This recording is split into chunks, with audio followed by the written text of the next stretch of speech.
Paz, irmãos. Louvado seja o nome do Senhor por essa manhã festiva, né?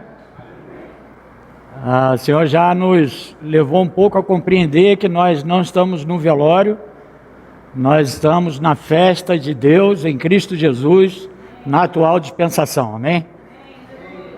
E pouco tempo resta.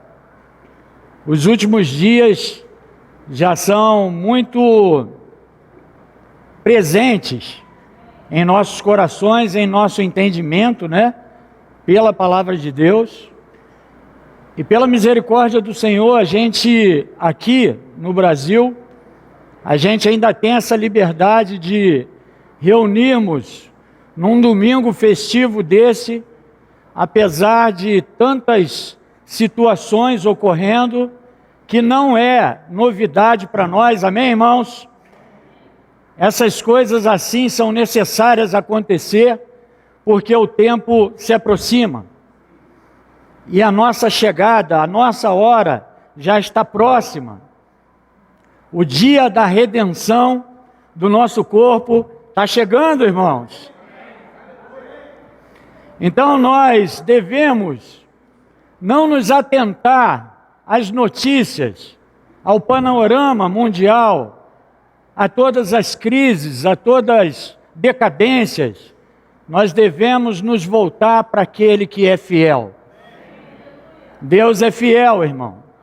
E Ele começou uma boa obra em nós. E Ele há de completá-la até o dia de Cristo Jesus. E esse dia está chegando. Nessa manhã eu confesso para os irmãos que eu fui renovado. Eu fui encorajado. Eu fui animado a prosseguir. Pois há um banquete preparado para nós, irmãos. Há uma mesa posta para nós, irmãos. É como se você estivesse aprontando a sua veste e você chegasse num salão de festa desse, um lugar desse como o nosso, e você olhasse ali naquele canto, uma mesa como essa, escrito uma plaquinha, reservada para Malvino Araci, reservada para Sila e família, reservada para Rogério e família. Irmãos, Deus está preparando tudo. O início, Ele fez. O final, Ele fará. Mas hoje, na atual dispensação, Ele está conduzindo seus filhos à glória. E é pela igreja que a multiforme sabedoria de Deus será conhecida de todos os homens. Pois todo joelho se dobrará e toda língua confessará que Jesus Cristo é o Senhor. Então, como introdução, um pouco desse assunto que a gente precisa tratar, nós vemos esse pano de fundo da atual humanidade em que nós vivemos, em que nós estamos aqui. Nós vemos, irmãos, a fraqueza do homem, como o homem é fraco, como o homem é limitado, como o homem, somente num toque de Deus, ele se desconstrói. Nós vemos a economia hoje em turbulência. Nós vemos as pessoas preocupadas com o que vai ser daqui a 30 dias. Nós vemos pessoas preocupadas em sair de casa. Nós vemos pessoas preocupadas com o que comer, com o que beber. E Jesus já falava isso enquanto vivia aqui nessa terra. Ele olhava para os discípulos e dizia para eles: por que vocês andam ansiosos? Por que vocês estão preocupados com o que comer, com o que beber, com o que vestir? Olha para as aves dos céus, olha para os lírios do campo, olha, Ergam as vossas cabeças. Isso é para nós refletirmos, irmão, no tempo atual. E Jesus disse para eles: olha, os lírios do campo estão lá, ó, no meio do lugar seco. Às vezes eles estão ali dentro do charco. Existem coisas que estão na relva. Jesus estava chamando a atenção para eles. O que importa para Jesus são os homens. E disse para eles: olha, nem Salomão se vestiu igual. Olha aí para essas aves. Olha, observa isso. Se é para nós, irmãos, centralizarmos, nós precisamos ser centralizados em uma pessoa. A pessoa de Jesus Cristo é o centro da nossa vida. E ele disse para eles: não fiquem inquietos. Busquem, em primeiro lugar, o seu reino e a sua justiça. E todas essas coisas que eu acabei de proferir vos serão acrescentadas. Então, as pessoas inquietas, preocupadas com tudo, com o que fazer, com o que vai acontecer, não fique preocupados. Diga para o seu irmão: não fique preocupado. É necessário acontecer, irmão. É necessário.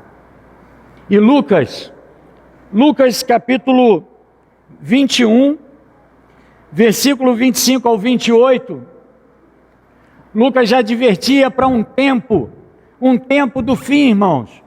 Quanto mais se aproxima o dia, mais as situações aceleram, mais a obra para te afastar de Deus, para te isolar do plano eterno de Deus, dos propósitos de Deus, vão se acentuar. Lucas capítulo 21. Aleluia.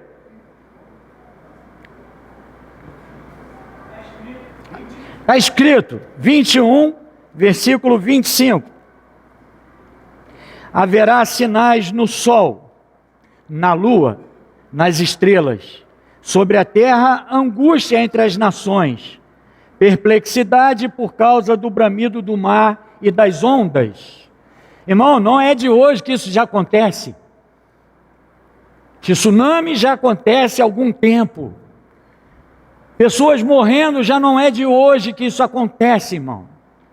Desde as épocas passadas, quantas pessoas foram dizimadas? Quantas pessoas se perderam? Quantos partiram? Não é de hoje. E aqui continua: haverá homens que desmaiarão de terror, pela expectativa das coisas que sobrevirão ao mundo, pois os poderes dos céus serão abalados. Então se verá, aleluia, o Filho do Homem vindo numa nuvem com poder e grande glória. Ora, ao começarem essas coisas a suceder, exultai e erguei a vossa cabeça, porque a vossa redenção se aproxima. O que você sente, irmão? Qual é a sua expectativa? Qual é o seu ponto de vista? Nós precisamos, igreja do tempo atual, a nossa visão precisa ser posta sobre a expectativa e o ângulo daquilo que o Senhor falou. Nós não vivemos pelo que ouvimos as pessoas nos contarem.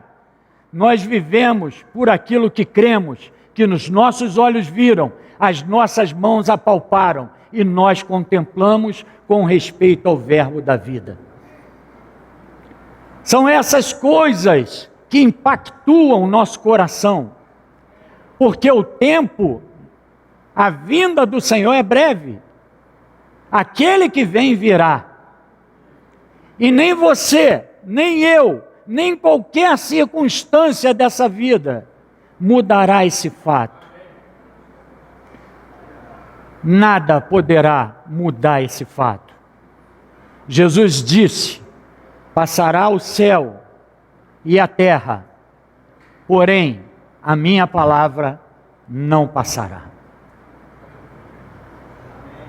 O que nós devemos entender com esses sinais que ocorrem, com essas turbulências que chegam, com essas situações diversas que nos são acometidas, o que nós devemos entender, irmãos?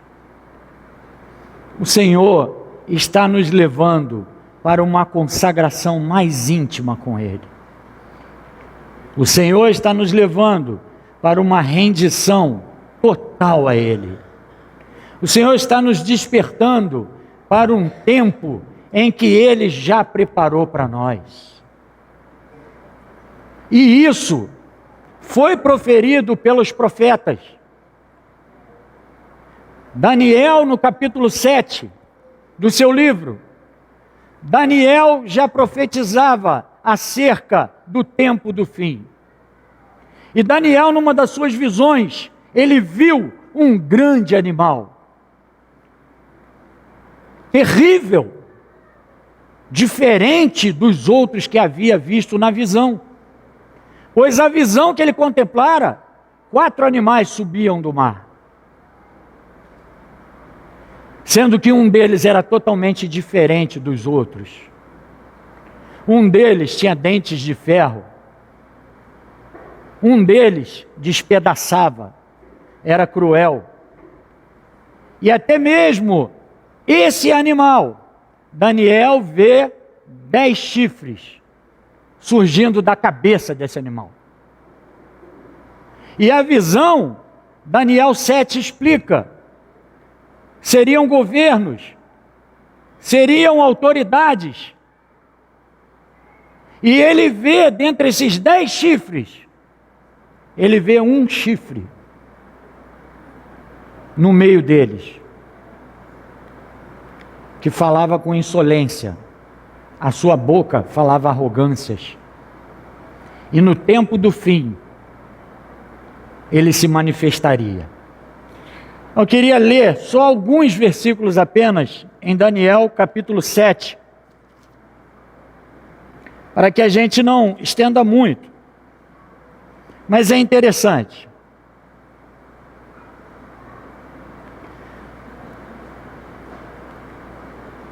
Daniel 7, versículo 1. No primeiro ano de Beltesazar, o rei da Babilônia, teve Daniel um sonho e visões ante seus olhos.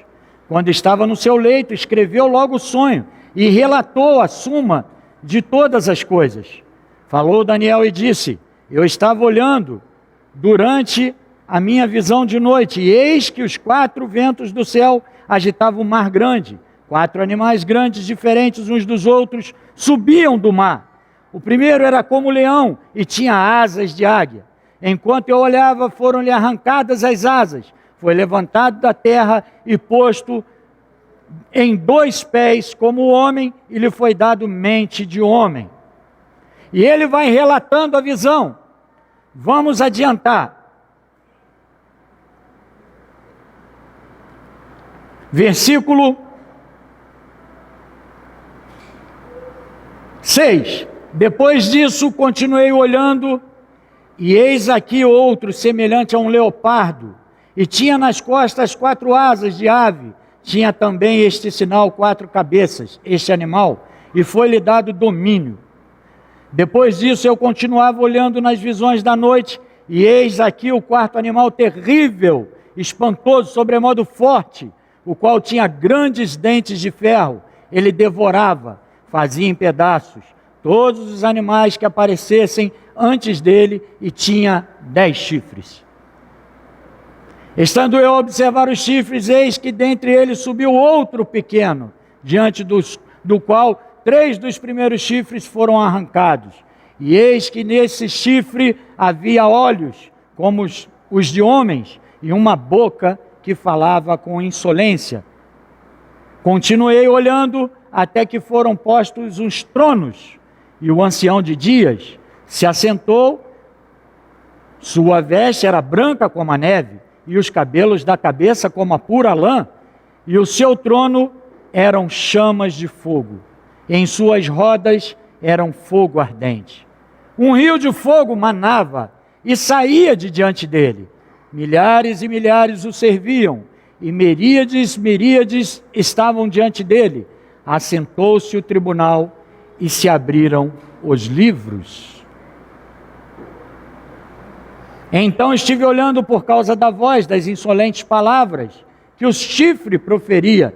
Estive olhando e vi que o animal foi morto, e o seu corpo desfeito e entregue para ser queimado. Quanto aos animais, aos outros, foi-lhes tirado o domínio. Todavia foi-lhe dada prolongação de vida por um prazo e por um tempo. E eu estava olhando nas minhas visões na noite, e eis que vinha como as nuvens do céu, um como filho do homem. E dirigiu-se ao ancião de dias, e o fizeram chegar até ele. Foi-lhe dado domínio, glória e o reino, para que os povos, nações, homens de todas as línguas o servissem. O seu domínio é domínio eterno, que não passará, e o seu reino jamais será destruído.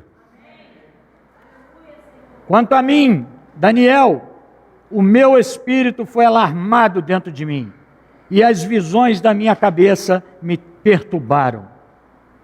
E Daniel continua explicando a visão. Versículo 16: cheguei-me a um dos que estavam perto e lhe pedi a verdade acerca de tudo isso. Assim ele me disse e me fez saber a interpretação das coisas. Estes grandes animais, que são quatro reis que se levantarão da terra. Mas os santos do Altíssimo receberão o reino e o possuirão para todo sempre, de eternidade a eternidade. Então tive desejo de conhecer a verdade a respeito do quarto animal, que era diferente de todos os outros, muito terrível, cujos dentes eram de ferro, e assim vai. E também a despeito dos 10 chifres que tinha na cabeça, e do outro que subiu, diante do qual caíram 3. Daquele chifre que tinha olhos e uma boca que falava insolência, parecia mais robusto do que os seus companheiros. Eu olhava, e eis que esse chifre fazia guerra contra os santos e prevalecia contra eles. Até que veio o ancião de dias e fez justiça aos santos do Altíssimo. E veio o tempo em que os santos possuíram o reino. Então ele disse: o quarto animal será um quarto reino na terra, o qual será diferente de todos os reinos, e devorará toda a terra, e a pisará aos pés, e a fará em pedaços. Os 10 chifres correspondem a 10 reis, que se levantarão daquele mesmo reino.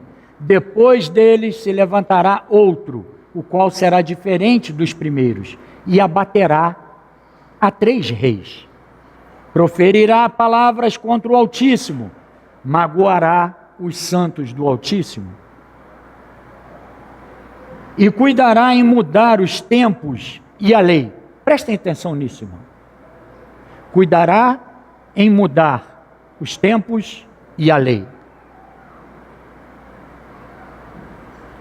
E os santos lhe serão entregues nas mãos por um tempo, 2 tempos e metade de um tempo. Mas depois se assentará o tribunal para lhe tirar o domínio, para o destruir e o consumir até o fim. O reino e o domínio e a majestade dos reinos debaixo de todo o céu serão dados ao povo dos santos do Altíssimo. Aleluia! O seu reino será reino eterno, e todos os domínios o servirão e lhe obedecerão. Aqui terminou o assunto. Quanto a mim, Daniel, os meus pensamentos muitos me perturbaram e o meu rosto se empalideceu, mas guardei essas coisas no coração.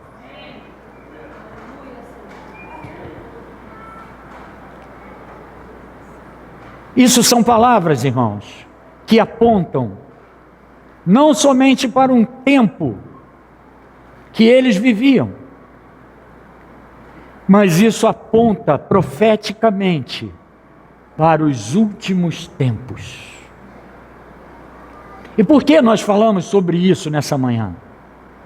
Porque ao falar sobre as coisas que o Senhor fez de maneira objetiva, a sua redenção, seu sacrifício, o seu amor, a sua entrega por nós, isso nos cai como uma eterna gratidão.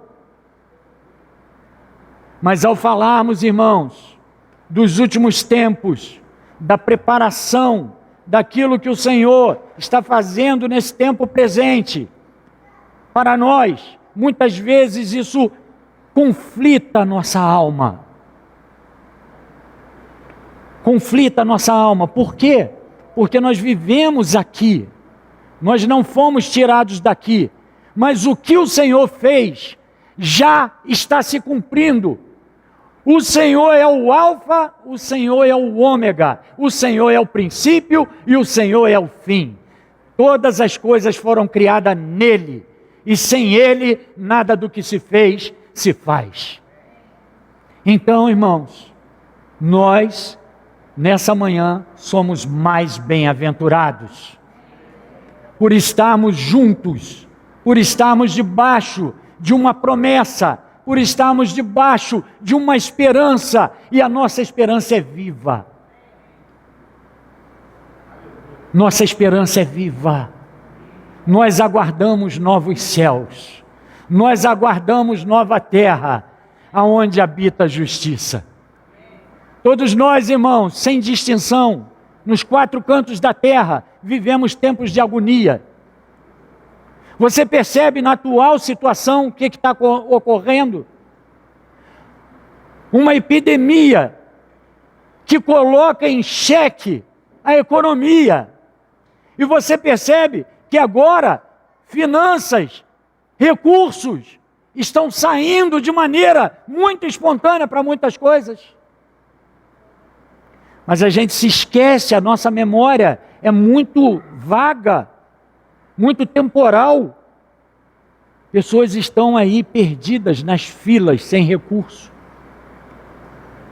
Mas o interesse do homem, movido pelo o espírito do erro, do engano, leva o homem para quê? Para a ganância. Leva o homem para a corrupção. Leva o homem para olhar para si mesmo. Percebe, irmãos? Nós fomos regenerados segundo a semente da vida. O Senhor, o Filho, Ele se encarnou, Ele veio até nós, nos trazer as boas novas do reino e nos trazer uma perspectiva nova do ponto de vista de Deus, porque nós estávamos caídos, perdidos, nós estávamos danificados, nós estávamos isolados. Mas na plenitude do tempo, Deus enviou o seu Filho, nascido de uma Virgem Maria, para nos regenerar e nos dar uma nova vida, irmãos. E aqueles que andaram com Ele, os discípulos dele, eles tinham uma perspectiva, eles foram treinados, eles foram aperfeiçoados, eles foram enviados e eles foram martirizados. Eles derramaram o seu sangue, a sua vida, todos os seus propósitos, todas as suas perspectivas, todos os seus desejos, eles derramaram em todo o propósito de Deus. Homens em que a Escritura diz que o mundo não era digno. Qual a perspectiva, irmãos, nesse último tempo da igreja para a vinda de Cristo? Como nós estamos vivendo? Como nós olhamos para esse tema? Aquele que vem virá e não tardará. Como você olha para isso? Já Pedro, em sua segunda epístola, advertia. Ele já dizia no capítulo 3, vamos dar uma olhada no capítulo 3 de 2 Pedro.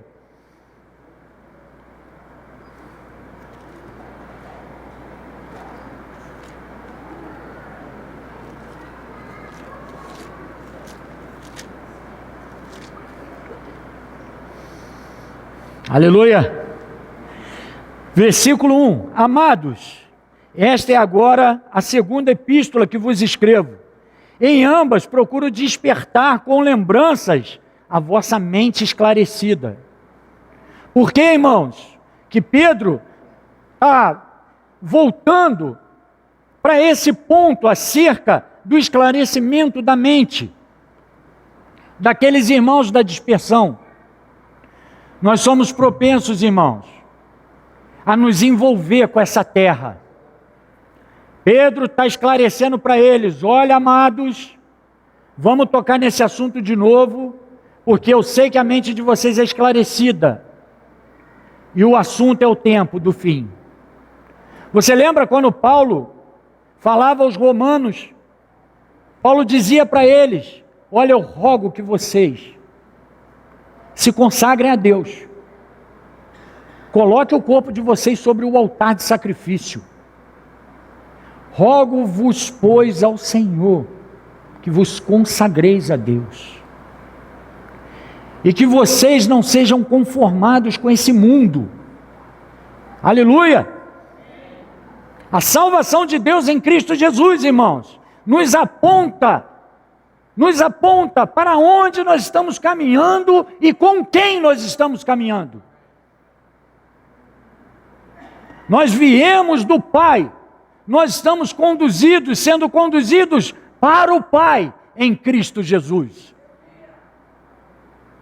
E ele rogava aos romanos para que não fossem conformados, a mente fosse renovada, operasse algo na mente, uma metanoia, uma mente nova, para compreender qual era a boa, perfeita e agradável vontade de Deus.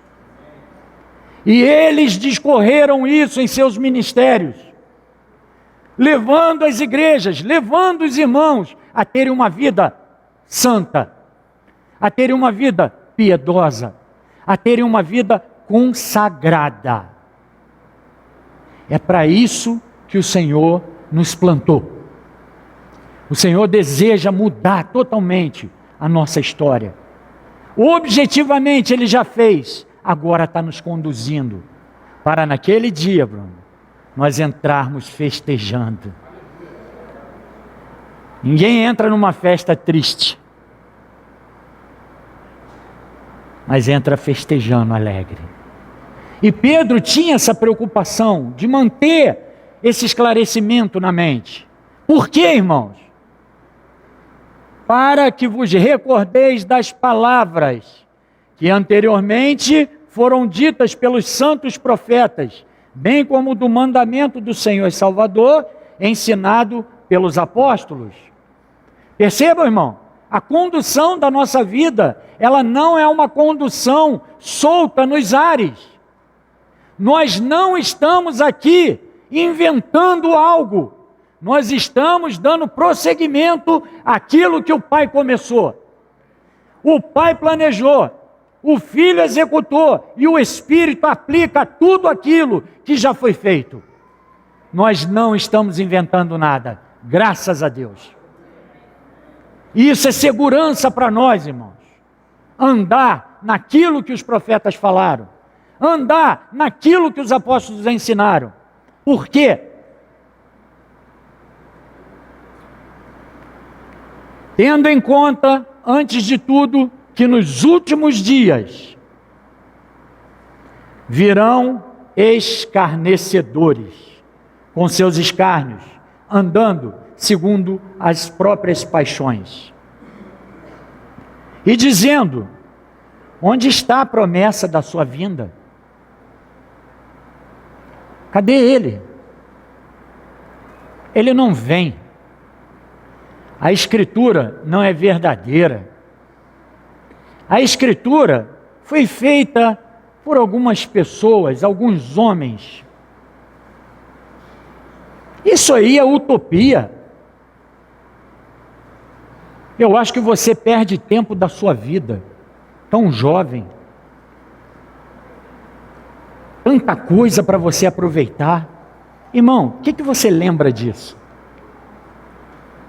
Tanta coisa aí nesse mundão para você desfrutar. Cadê o seu Senhor? Talvez muitas vozes tenham ecoado nos dias chamados hoje, nesse sentido, no seu ouvido. E nós não temos visto tantas afrontas no tempo atual. No passado não vimos como temos visto no tempo atual. Pessoas voltadas implacavelmente contra a pessoa e a obra de Jesus Cristo. E nós, irmãos, os chamados de Deus, os eleitos de Deus, lembre isso para o seu irmão que está aí perto de você. Diga isso para ele: amado, você é um eleito de Deus e você é um chamado por Deus. Talvez, irmãos, a mente possa não estar muito esclarecida disso por causa das muitas vozes. São vozes até mesmo, vozes intelectuais, filosóficas. Mas o que a igreja detém, irmãos, seguro em seus corações, como fundamento de fé, a igreja detém o Evangelho. O Evangelho é o poder de Deus em nossas vidas, primeiro. Irmãos, nós precisamos ser evangelizados todos os dias. E consequentemente, irmãos, esse Evangelho, Paulo dizia, o meu Evangelho. Você tem o seu Evangelho? Ou você tem o Evangelho do irmão que congrega contigo? Ou você tem o Evangelho dos seus pais? Ah, meu pai, ah, minha mãe, consagrado, ah, ele serve e tal. E você, como é que é? Que evangelho você tem? O evangelho que te coloca no canto da parede e diz para você que você foi comprado por preço e que você não pertence mais a você mesmo? Ou é o evangelho que te permite tudo?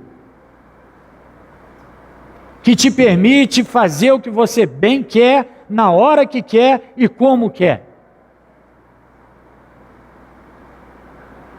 Por causa do Evangelho, irmão, muitos perderam suas vidas, muitos derramaram sangue, muitos desceram a cova, foram humilhados, torturados, cerrados ao meio.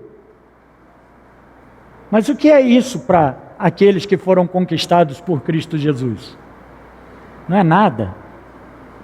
Tem um amigo meu que ele diz assim: às vezes o inimigo ele tenta me enganar dizendo que vai me matar, mas eu digo de volta para ele: você pode até criar situações para me matar, mas vai ser uma coisa rápida.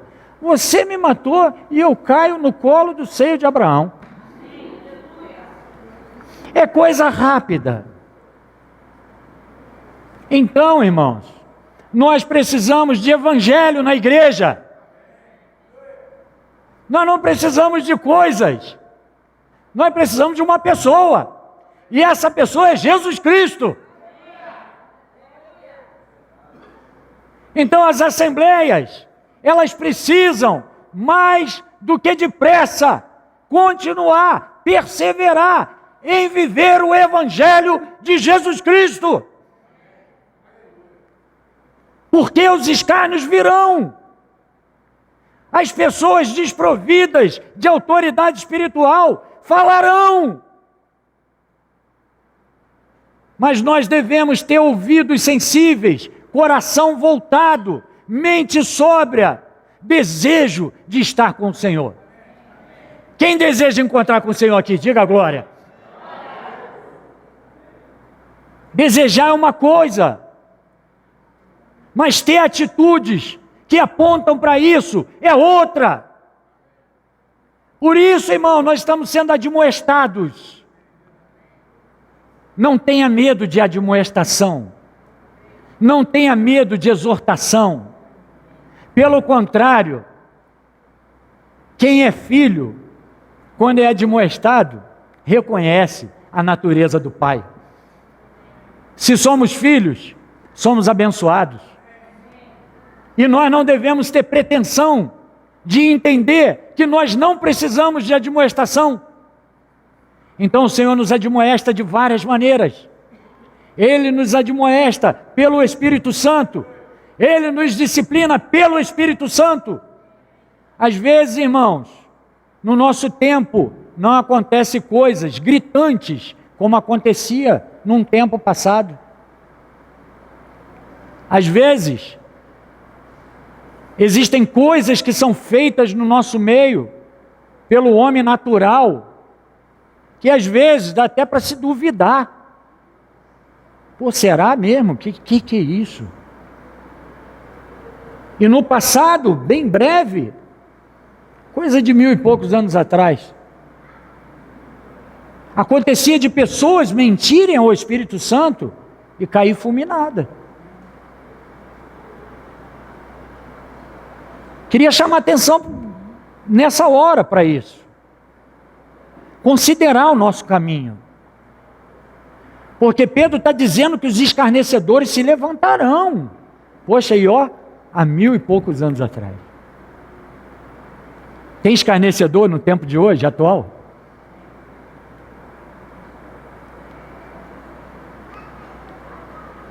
Ele diz, porque deliberadamente esquecem que de longo tempo houve céus bem como terra, a qual surgiu da água, e através da água pela palavra de Deus, pela qual veio a perecer o mundo daquele tempo afogado em água.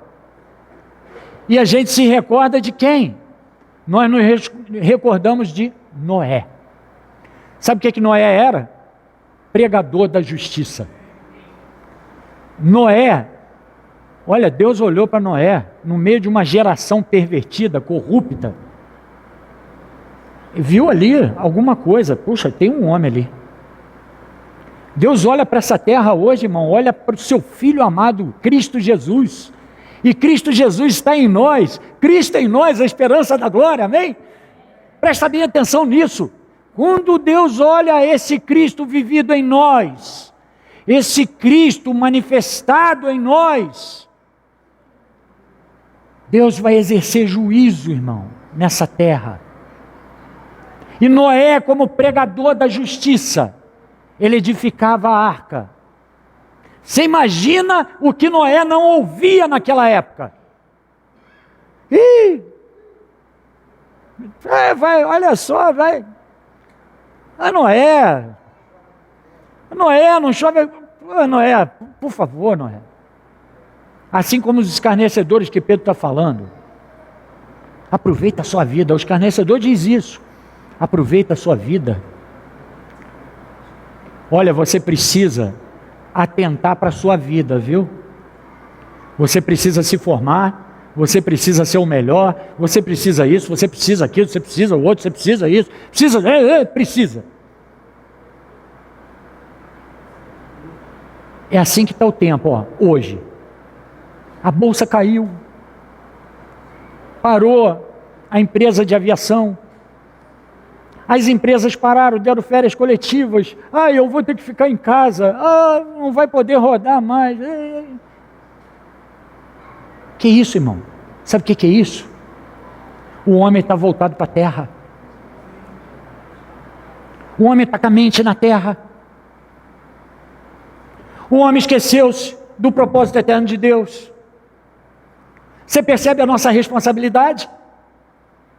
Nós temos responsabilidade. Ainda que a gente vai entrar naquela festa, a gente vai sentar naquela mesa, a gente vai desfrutar com o Senhor. Mas hoje é o tempo.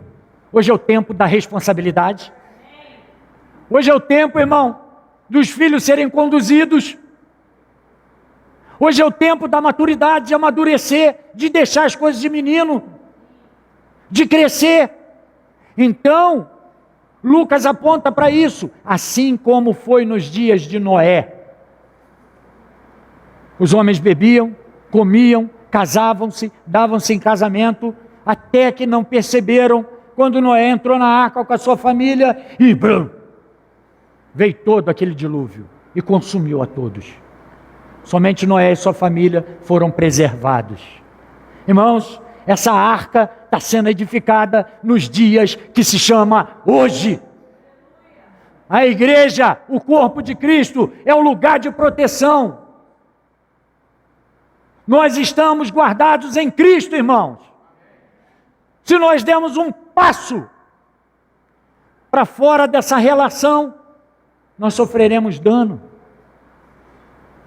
Entendam bem, a nossa salvação não se limita somente no fato de termos crido em Jesus. Maravilhoso! Éramos cegos e agora vemos. Estávamos perdidos e fomos achados. Mas não é somente isso. Deus, em seu Filho amado, Ele quer mudar o nosso caráter. O caráter de Cristo precisa ser formado em nós no tempo que se chama hoje. É por isso, irmãos, que incansavelmente nós nos submetemos a Ele. Nós nos rendemos a Ele. O Espírito clama, Abba, Pai. O Espírito chama, o Espírito nos encoraja. Vai, dá crédito, ouve, volta. Por quê, irmão? Porque o tempo está chegando. Ou nós pensamos que vai ser assim? Todo mundo vai entrar na manifestação do reino. Não é assim. Paulo já dizia, lancei o fundamento como prudente construtor, e o outro edifica sobre esse fundamento. Porque ninguém pode lançar outro fundamento ao qual foi lançado, que é Jesus Cristo. Jesus Cristo é o fundamento da nossa fé. A nossa fé está apoiada nessa verdade. Cristo Jesus é a nossa vida. Só que, Paulo continua dizendo, e ele aprendeu de quem isso, irmão? Ele aprendeu do Senhor. Porque foi o Senhor que falava que os talentos precisam ser multiplicados, que a veste precisa ser separada, a lâmpada precisa estar cheia de azeite. Foi o Senhor que ensinou. Isso é evangelho. Ou você pensa que, né, Bruno, que você vai entrar no dia do banquete com qualquer veste? Então o cristão, essencialmente, ele recebe duas vestes. A primeira veste qual é? É a veste de justiça. Ele nos justificou, amém? Amém ou não? Ele nos justificou. Ele pagou o preço. Ele derramou o sangue. Ele é fiel. E nós recebemos essa bênção. Nós estamos estudando o fundamento de Santa Cruz. Os irmãos de Santa Cruz aí, respondam. Nós estamos estudando o fundamento. Mas e a segunda veste, irmão? A parábola das bodas em Mateus, o rei olha. Você imagina, Bruno, no dia da festa. Nós estamos entrando na festa. O rei olha. E aí olha, alguém que não tem veste, nupcial. Veste nupcial. Isso te remete ao quê? Ao reino, às bodas, à festa. E essa veste, a segunda veste, a veste de justiça que está sendo aprontada. Queria só ler um versículo, Apocalipse 17, com referência a isso.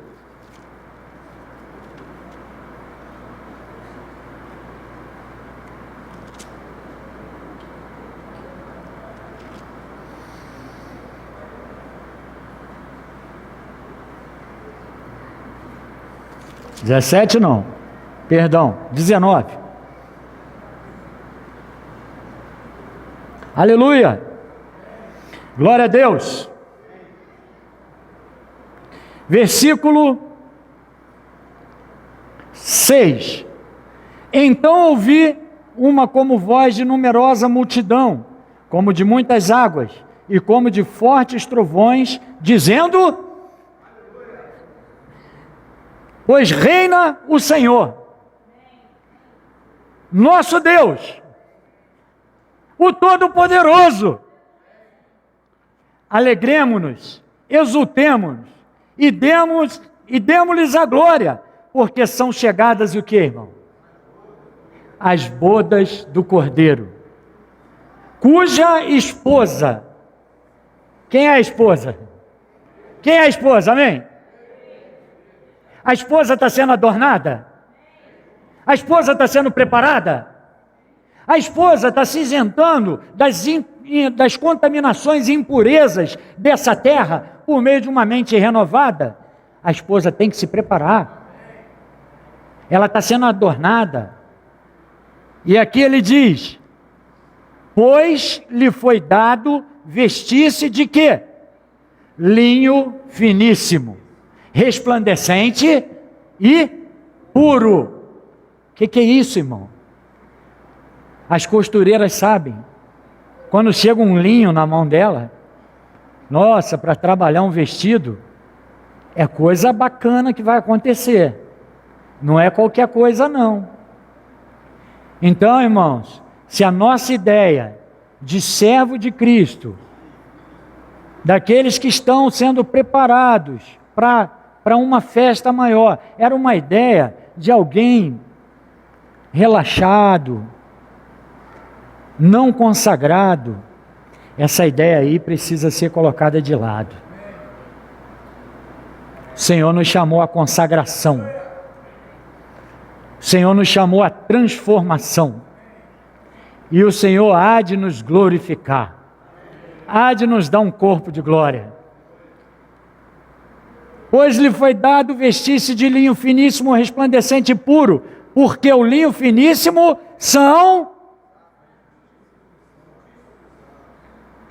Eu queria que vocês falassem isso de maneira mais alta, mais vibrante e mais esperançosa.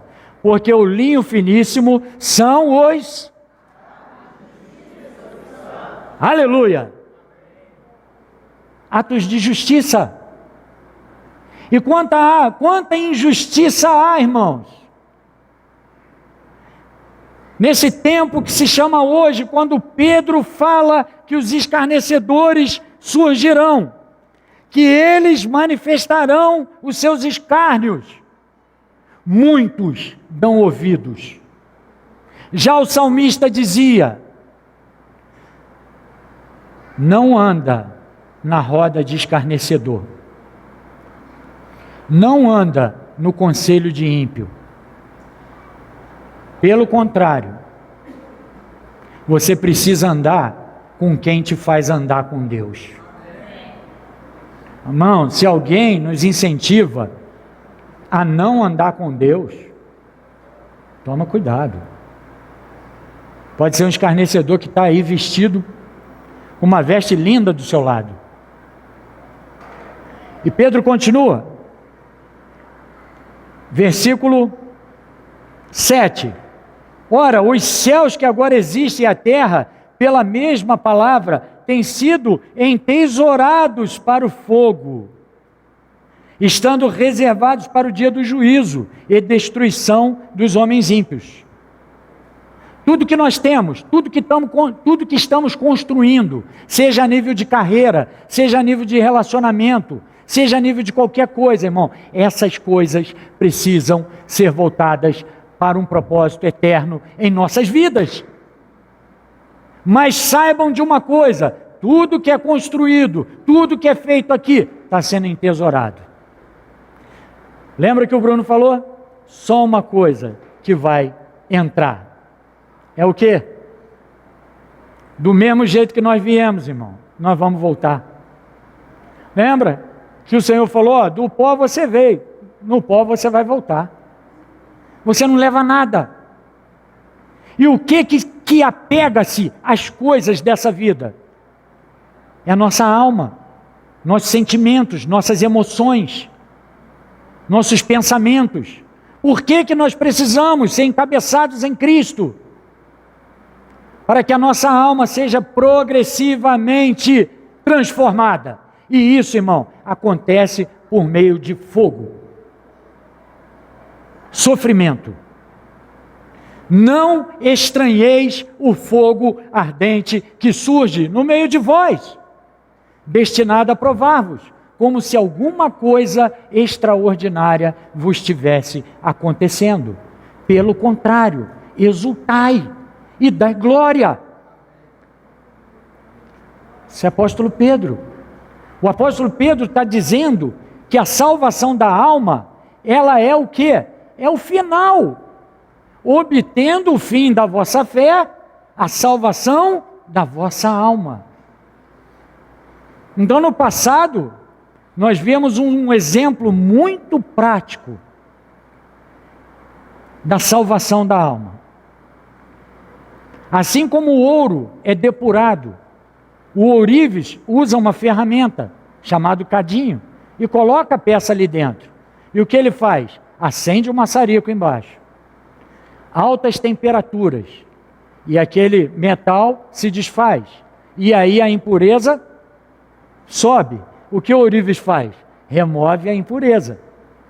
Muitas vezes é assim que acontece conosco, irmão.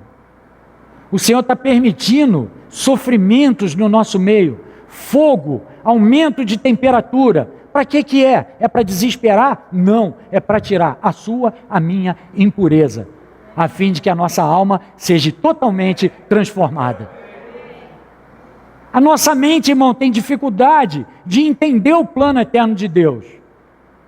Por isso que é necessário uma renovação, uma metanoia. E o que é metanoia? Renovação. É a entrada do que é novo e saída do que é velho. Jesus é sempre novo. Ele entra, o velho sai. É isso que ele está fazendo. Às vezes a gente tem dificuldade. Outro dia eu recebi um WhatsApp de um amado dizendo para mim, poxa, eu não sei mais o que fazer com esse irmão.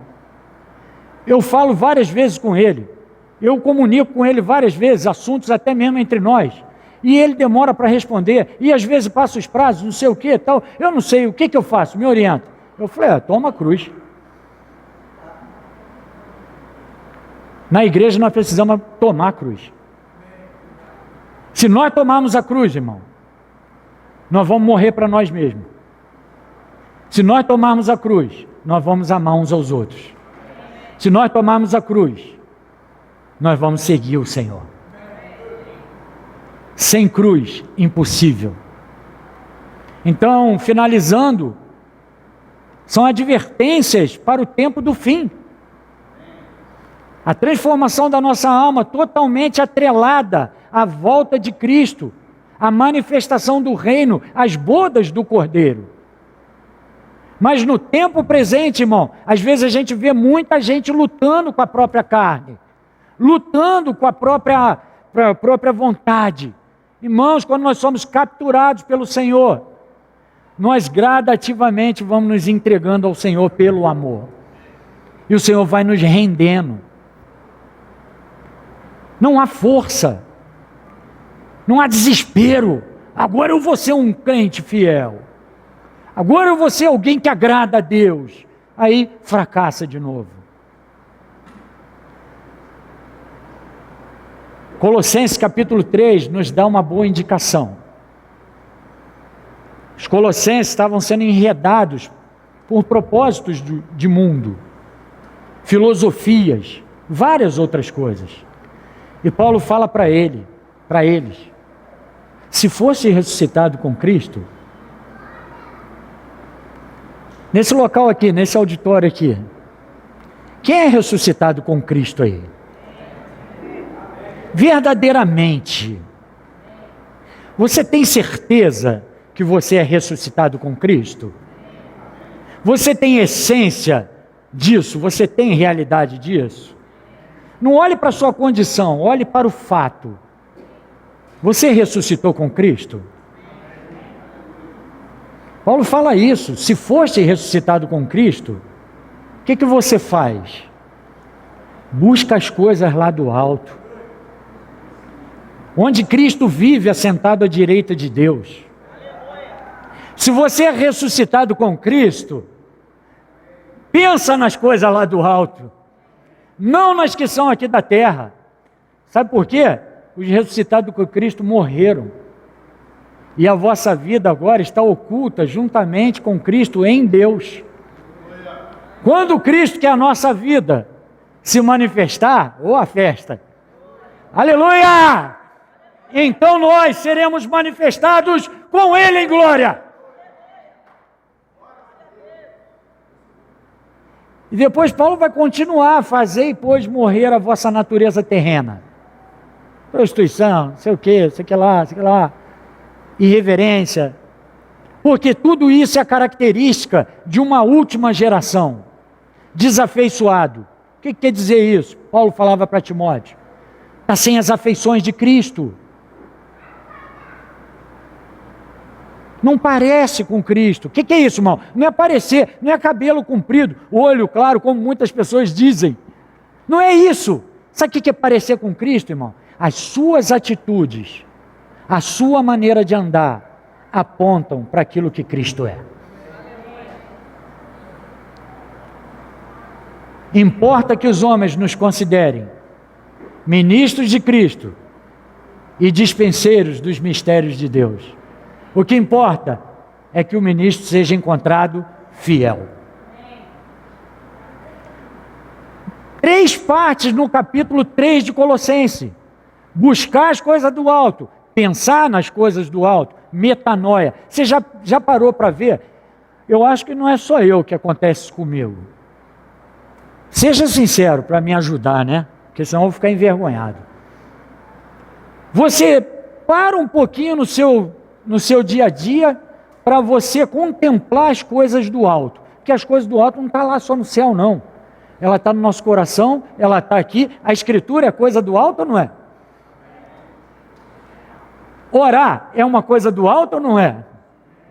Servir uns aos outros é uma coisa do alto ou é uma coisa daqui de baixo? Ofertar é uma coisa do alto ou uma coisa cá de baixo? Depende. Em qual propósito que as pessoas estão fazendo isso.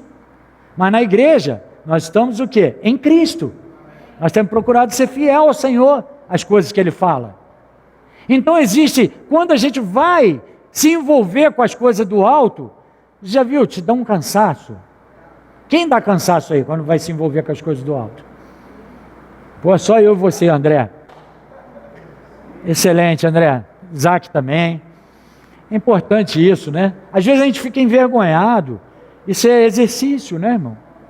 Te dá sono, o seu zap começa a tocar, seus compromissos, a sua bolsa de valores que você está investindo lá e que está caindo todo dia, Petrobras e tal, tudo te chama atenção.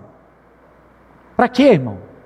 Para te descentralizar da pessoa em qual está centralizado o propósito eterno do Pai. Então nós precisamos, sim, de um conselho. Essas 3 partes de Colossenses, ela vai finalizar. O último texto que eu vou verbalizar aqui é o de 2 Pedro. Mas Colossenses, nessas 3 partes, você busca, você pensa que um dia você vai ser manifestado com Ele em glória. Não fica preocupado não, será que eu tenho condições de entrar? Será que eu não tenho? Você está buscando? Quem está buscando aí? Diga amém. Você está pensando? Ou sua mente, o dia todo, você é assaltado de pensamentos horríveis e você se rende aos pensamentos? Não me rendo. Notícia ruim. Eu estava trabalhando ontem na Zona Sul, meu primeiro passageiro, uma moça com a sua mãe da Irlanda. Eu falei, ih, chegou. Chegou em mim agora. Peguei logo o vidrinho de álcool que fica do lado assim, os procedimentos básicos. Mas me veio a palavra do Senhor, irmão. Irmão, o que tem que ser, será. O que já aconteceu, já aconteceu. Nós passamos da morte para a vida, porque nós cremos em Jesus. E aquele que crê em mim, ainda que morra, viverá. Ou você tem controle do seu relógio aí? Não tem, irmão. O Salmo diz que todos os dias, Rogério, foram escritos, determinados, contados, um a um. A sua vida pertence a Ele. E aí eu comecei a falar com ela. Ela falava um bom português, e eu falei para ela, essa praga toda, isso aí para fazer o homem se voltar para Jesus. E ela, é verdade. As pessoas estão longe de Deus. As pessoas só se preocupam com as coisas. E ela começou a contar como é que é a vida lá na Europa. Ela contava com detalhes. Então as coisas precisam ser sacudidas, irmão. Nós precisamos descer das nossas estruturas. Qual é a sua estrutura? É a tua casa? É o seu casamento? É o seu emprego? Outro dia mesmo na Barra, um rapaz dentro de um condomínio que a gente trabalha, perdeu o emprego numa grande multinacional. O que ele fez? Se jogou. Jogou primeiro os 2 filhos e se jogou junto. Esborracharam no chão. Que isso? Sem esperança. Nós cantávamos ainda um louvor no passado, que dizia assim, ó, sem esperança numa prisão, tentamos crer, mas sem convicção, mas Deus pôs fim a isso. Deus mandou Cristo e pôs fim a isso, e nos deu salvação. O sangue fez-nos propiciação. Deus nos comprou por tal redenção. Não condenados, mas justificados, temos paz com Deus. Estou com 50 anos, mas minha memória está boa. Ainda mais o Lucas me ajudando. Então veja bem, irmãos, não é por acaso, não é no estalar dedos. Você precisa buscar, eu preciso buscar. Isaac, em Niterói, nós precisamos pensar nas coisas lá do alto. E consequentemente, irmão, com seu envolvimento com pessoas que buscam as coisas lá do alto, William, automaticamente a natureza terrena vai perdendo força, vai morrendo. Você já percebeu uma coisa? Tinha coisa que você fazia fácil no passado. Hoje em dia, quando você tenta fazer, dá um enjoo. Irmão, se não te dá enjoo em certas coisas que a Bíblia condena, te dou um conselho. Procura alguém para orar. A consciência pode estar cauterizada. A consciência pode estar dura. Se você começa a contemplar coisas que a palavra de Deus não nos confirma, procura alguém para orar. Que essas coisas podem estar afetando sua consciência. E finalizando, nesse capítulo 3, Paulo diz para os Colossenses, aconselhai-vos mutuamente, com salmos, hinos e cânticos espirituais. Habite ricamente em vós a palavra de Cristo. Então os nossos conselhos são provenientes de pessoas que buscam, pessoas que pensam, pessoas que manifestam. O quê? O rico depósito que há em nós. Pedro finaliza o conselho dizendo, olha, visto que todas as coisas nos têm sido doadas, todas as coisas que nos conduzem à piedade. Irmão, se a nossa vida com Cristo, com nossos irmãos, não nos tem conduzido a um viver de piedade, piedade é o quê? Relação com Deus e manifestação aos homens. Vertical, horizontal. Isso deve ser a nossa vida, porque o Espírito Santo dado a nós derramado, nos conduz a uma vida de piedade. Prepare-se, o último texto finalizou a mensagem, versículo 4. 3. Visto como pelo seu divino poder nos têm sido doadas todas as coisas que conduzem à vida e à piedade, pelo conhecimento completo daquele que nos chamou para a sua própria glória e virtude, pelas quais nos têm sido doadas as suas preciosas e muito grandes promessas, para que por elas vos torneis coparticipantes da natureza divina. Já viu? É uma parceria. A natureza divina, a natureza santa, vivida em nós, nós vivendo com ela. O que é? O que isso vai dar? Fruto. Você vai ser coparticipante. Esse é o evangelho que é pregado pelos santos. O evangelho pregado pelos santos, irmão, é para nos levar à santificação, à piedade, à consagração. Você lembra que João falou? Filhinhos, essas coisas vos escrevo, para que não pequeis. Se todavia alguém pecar, temos um advogado, Jesus o justo, junto ao Pai. Nosso evangelho, condução à piedade, santificação. Final, vamos pular para o versículo 5. Por isso mesmo, vós reunindo toda a vossa diligência, associai com a vossa fé a virtude, com a virtude conhecimento, com o conhecimento domínio próprio, com o domínio próprio a perseverança, com a perseverança a piedade, com a piedade a fraternidade e com a fraternidade o amor. Todas essas coisas, irmão, existem no meio de nós, para a glória de Deus. E devem existir e aumentar. Porque essas coisas existindo em vós, e em vós aumentando, fazem com que não sejais nem inativos, nem infrutuosos no pleno conhecimento de nosso Senhor Jesus Cristo. Pois aquele a quem essas coisas não estão presentes, revisem depois em casa, irmão, essas coisas. E se essas coisas não estiverem presentes em nossa vida,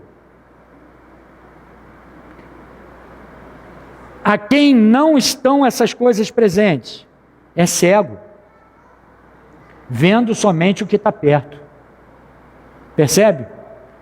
Não é uma questão somente de salvação do nosso espírito, mas é uma questão de transformação da nossa alma. Eu creio em Jesus, está tudo certo. Talvez você esteja enxergando num plano mais resumido, mas é necessário que o Senhor limpe as nossas vestes e nos faça enxergar panoramicamente, como Ele vê. Vendo só o que está perto, esquecido da purificação dos seus pecados de outrora. Por isso, irmãos, procurai com diligência. Amém, igreja? A igreja é o lugar de diligentes. É o lugar de nós motivarmos a diligência. Você na sua assembleia, motive o seu irmão à diligência. Motive ele a ter uma vida de oração. Motive ele a ter uma vida dedicada à palavra. Pois dessa maneira, irmãos, é que vos será. Procurai com diligência cada vez maior confirmar a vossa vocação e eleição, porquanto procedendo assim, não tropeçareis em tempo algum. Pois dessa maneira é que vos será amplamente suprida a entrada no reino eterno de nosso Senhor, Salvador, Jesus Cristo. O Senhor nos abençoe. Que o Senhor nos chame, Senhor, a cada manhã. E que esse tempo do fim, Senhor, não seja para nós espanto, pavor, mas que seja para nós, Senhor, advertências para olharmos para nós mesmos, para a nossa condição e desistir de nós mesmos e olharmos para o Senhor.